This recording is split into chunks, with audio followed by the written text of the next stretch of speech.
let's wind it back to 1976. Today on Too Much, Willie Nelson, I have for you Wanted, the Outlaws, and that's Waylon and Willie, and Jessi and Tompall, right there on the mighty RCA label.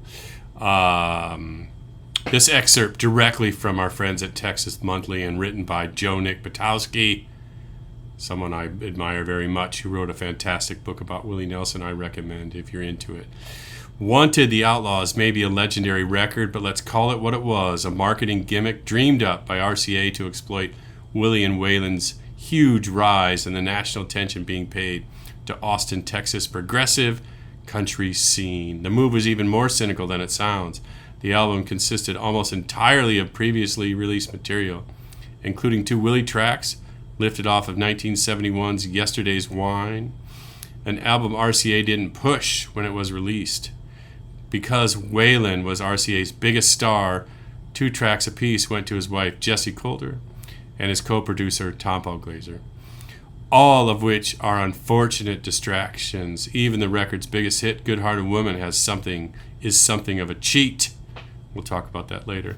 The backside has notes by Chuck Flippo from Rolling Stone right there. But then history ran its course. Good Hearted Woman won the Country Music Association's Single of the Year award, and Wanted, the Outlaws became country's first million-selling album. And the musical revolution finally had a name. Anyway, I also found this. One reviewer says, and I love this, take it from someone who is a country radio disc jockey in the 70s. The importance of this album simply cannot be dismissed. Country music in 1976 was not in a great place. It had happened before. It happened again with fluffy, urban, cowboy garbage. But when the genre needed a kick in the ass in the past, it had always returned to honky-tonk and honky-tonks. The strings and lush production of the Nashville were disposed of. The soul was left out. So here we go. The Outlaws, Wanted. There is no Willie on side A, so let's talk side B, all right? Good Hearted Woman Live was recorded at a Waylon show in 1974, and it features overdub Willie vocals and a canned applause when Waylon invites him to sing. So if you haven't listened to that, check it out and see if you can tell. Heaven or Hell at a minute and a half. It will leave you just wishing for more.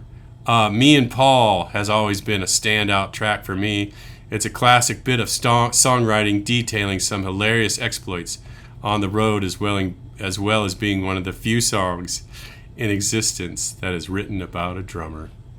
Yesterday's Wine, a track that reads like a conversation between Nelson and his own ghost, reflects on his life and times and how everyone is aging like yesterday's wine. So, Wanted, the Outlaws received a 20th anniversary CD reissue in 1996, that's 29 years ago, featuring 10 bonus tracks, but it's really these original 11 songs that help make this a bona fide piece of country music history. Thanks for watching. Too Much Willie Nelson. We'll see you again real soon.